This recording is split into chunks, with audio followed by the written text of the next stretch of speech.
Subscribe to our channel by clicking the subscribe button. Click the bell button and enjoy the latest uploads from hello नमस्कार दोस्तों, मेरा नाम प्रकाश और mission abroad channel में आपका स्वागत है। दोस्तों, कल हमने बात की थी how to get truck driver license in Canada.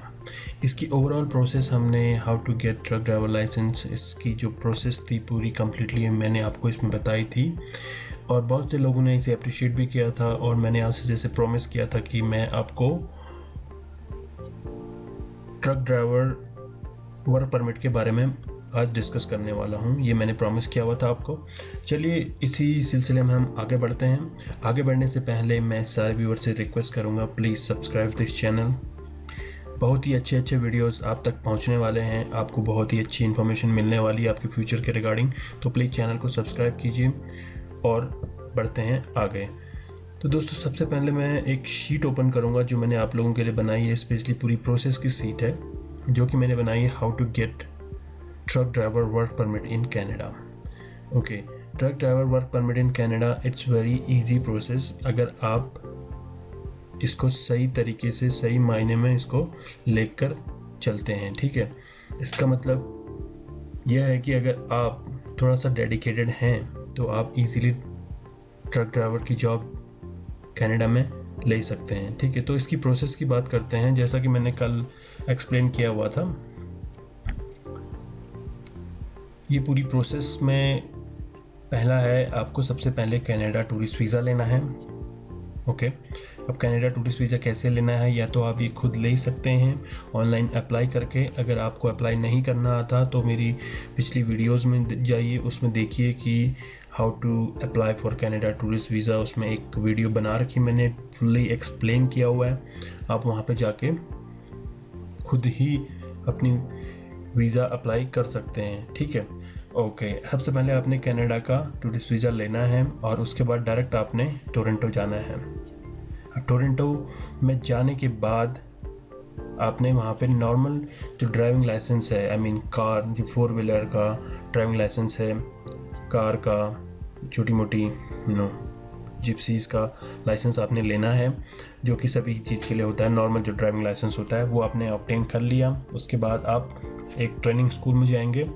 वहीं पे टोरंटो में बहुत सारे ट्रेनिंग स्कूल्स हैं जो कि हमारे अपने इंडियन भाई लोग चलाते हैं।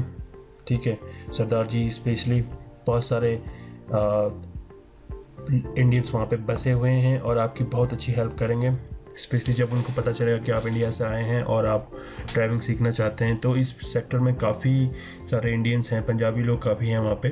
तो ट्रेनिंग स्कूल में आप एडमिशन ले लीजिए, जो कि हमारे अपने इंडियन बंदों के स्कूल्स हैं, कॉलेजेस हैं, और ये कैनेडियन गवर्नमेंट की तरफ से अप्रूव्ड हैं। इसके बाद आपने ऑलरेडी अपना आई टेस्ट करवा लिया है, मेडिकल टेस्ट करवा लिया, जिसकी बात मैंने पिछली वीडियो में की थी। इसके बाद आपका रोड टेस्ट होना है। रोड टेस्ट के लिए गाड़ी भी, यानी जो ट्रक्स हैं, वो आपके ट्रेनिंग स्कूल वाले ही प्रोवाइड करेंगे आपको। देन आपको लाइसेंस मिल जाएगा। जैसे आपने रोड टेस्ट क्लियर किया, आपको लाइसेंस मिल जाएगा। इस प्रोसेस में एटलीस्ट मैं मैक्स बोलूँगा कि 3 to 5 मंथ आपको लग जाएगा इसमें। ठीक है, तो मान के चलिए अगर आप वहाँ पे जा रहे हैं तो अपना बजट इस तरीके से बनाइए कि आप वहाँ पे जाके कम से कम 8 या 10 महीने सर्वाइव कर सकें। ये मैक्स लेके चलिए, 1 साल का बजट बना के जाइए। ठीक है, ओके। क्योंकि मैं कम नहीं बोल रहा हूँ, हो सकता है ये कम में भी हो जाए, आपका 4 मंथ, 5 मंथ, 6 मंथ में सारा काम हो जाए। बट वहाँ पे ऑलरेडी बहुत सारे लोग होते हैं जो आपकी तरह ट्रक ड्राइवर का लाइसेंस या वर्क परमिट के पीछे लगे रहते हैं, तो काफ़ी ज़्यादा रश होता है। तो आपसे रिक्वेस्ट करूँगा कि आप वहाँ पे जाके परेशान मत होइए, इससे पहले कि आप प्रिपरेशन कर लीजिए अपनी। ओके, अब हम बात करते हैं वर्क परमिट की। जब आप वर्क परमिट की बात कर रहे हैं तो सबसे पहले जैसे ही आपको लाइसेंस मिला, आपने BC जाना है। BC बोले तो ब्रिटिश कोलंबिया में जाना है। आपने ब्रिटिश कोलंबिया में इसलिए जाना है क्योंकि वहाँ पे आपके वर्क परमिट सारे इशू होते हैं।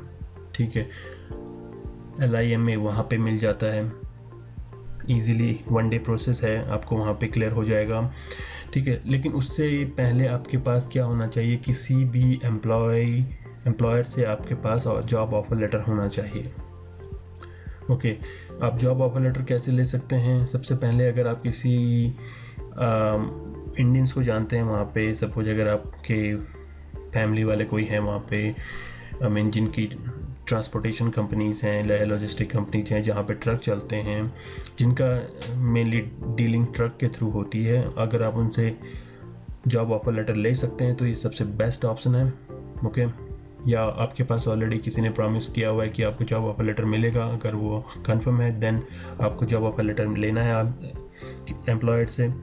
एक तो आप अपने किसी नोन से ले सकते हैं, दूसरा आप किसी इमिग्रेशन कंसल्टेंट के पास भी जा सकते हैं, या फिर वहाँ पे जो वैकेंसीज़ निकलती हैं डेली न्यूज़पेपर में आप वहाँ पे जाके भी अप्लाई कर सकते हैं। और आपका मेन टारगेट है जॉब ऑफर लेना। लाइसेंस मिलने के बाद आपको जॉब ऑफर लेटर लेना है, ठीक है। जॉब ऑफर लेटर मिलने के बाद एम्प्लॉयर आपको इशू करेगा जॉब ऑफर लेटर। जैसे ही आपको जॉब ऑफर लेटर इशू होता है उसके बाद आप British Columbia I mean border पे जाएंगे, वहाँ पे आपका LIMA अप्रूव्ड होगा। LIMA अप्रूव्ड हो गया, आपका लेबर मार्केट असेसमेंट आपका ये क्लियर हो गया, देन आपको बॉर्डर पे जाना है। बॉर्डर पे जाने के बाद क्या होगा आपको वहाँ पे इंटरव्यू देना पड़ेगा। एक छोटा सा इंटरव्यू होता है आपका 10 से 15-20 मिनट, मैक्स 30 मिनट आपका इंटरव्यू जाता है। इस इंटरव्यू में आपके बारे में पूछा जाएगा, बाहर के कोई क्वेश्चन नहीं पूछे जाएंगे, आपसे यही पूछा जाएगा कि आप जिस एम्प्लॉयर का ऑफर लेटर आपके पास है आप उनको कैसे जानते हैं, कैसे मिले, और आपकी जॉब की डिटेल पूछेंगे, कितने आवर्स की जॉब है, कितना सैलरी है, ठीक है, आपका वेकेशन पीरियड क्या है, पे डे क्या आपका, किस मंथली पे डे है या फिर वीकली पे है, किस तरीके से आपका पेमेंट है, weekly I mean hourly payment क्या है, ठीक है, आपके साथ यहाँ पे कौन रहता है, आप कहाँ पे रह रहे हैं, ये छोटी मोटी डिटेल्स आपसे पूछी जाएंगी। बट यहाँ पे सबसे खास बात क्या है कि आप यहाँ पे होपलेस ना होएं। ये बहुत ही इजी इंटरव्यू है। जब आपने कनाडा टूरिस्ट वीज़ा का इंटरव्यू क्लियर कर लिया तो ये तो छोटी सी बात है, यहाँ पे कोई बड़ा इशू नहीं है, आप ऑलरेडी कनाडा में हैं, ठीक है, और आपको यहाँ पे घबराने की कोई ज़रूरत नहीं है। मैं कोशिश करूँगा कि आप लोगों के लिए एक छोटा सा वीडियो बना सकूँ जो कि आपके यहाँ पे इंटरव्यू होते हैं उसकी रिगार्डिंग, ट्रक ड्राइवर जो वर्क परमिट इंटरव्यू के लिए एक वीडियो बनाऊंगा मैं। और इस इंटरव्यू को आपने क्लियर करना है, बहुत ही इजी है, आप इजीली क्लियर कर सकते हैं, ठीक है। और यहाँ पे उसके बाद आपको $150 फ़ी पे करनी पड़ेगी, जो कि आपकी वर्क परमिट इशू करने की फ़ी है। $150 आपका वर्क परमिट का फ़ी आपने सबमिट कर दिया, देन आपके पास वर्क परमिट इशू हो जाएगा। सेम डे आपका वर्क परमिट इशू हो सकता है, ठीक है। कभी कभी रश होने की वजह से आपको नेक्स्ट डे भी कॉल कर सकते हैं, बट सेम डे आपका नॉर्मली सेम डे आपका इशू हो जाता है, ओके। और इसके बाद आप अपना वर्क स्टार्ट कर सकते हैं, आप अपनी ड्राइविंग स्टार्ट कर सकते हैं, ओके। और सबसे बड़ी बात यहाँ पे ये है कि ये वर्क परमिट मिलेगा, ये 2 साल का वर्क परमिट मिलेगा। वर्क परमिट मिलने के बाद आप अपना, अगर आपका इंग्लिश वीक है, आइलेट्स की तैयारी कर लीजिए। अगर आप वहाँ पे सेटल होने की कोशिश कर रहे हैं, वहाँ पे PR लेने की कोशिश कर रहे हैं, तो आप अपना आइलेट्स क्लियर कर लीजिए। ज़्यादा बैंड्स की ज़रूरत नहीं है, 5-6 में काम हो जाता है। और आपको 9 मंथ तक काम करना पड़ेगा एम्प्लॉयर के पास, ठीक है। कंटिन्यूस वर्क होना चाहिए 9 मंथ तक। 9 मंथ के बाद आप अपना PR के लिए अप्लाई कर सकते हैं, अपना आप केस डाल सकते हैं, ठीक है। और यहाँ पे एक चीज़ मैं बोलूँगा, यहाँ पे देखिए, जब आप ऑफ़र लेटर लेने जाएं तो किसी इमिग्रेशन एजेंट के चक्कर में पड़कर अपना पैसा वेस्ट ना करें, ठीक है। वहाँ पे बहुत सारे लोग हैं, अपने ही लोग हैं, वहाँ पे बहुत सारे इंडियंस हैं जो आपको प्रॉमिस करेंगे कि आपको जॉब ऑफ़र मिल जाएगा, आपको फला कंपनी से ये जॉब ऑफ़र लेटर देंगे।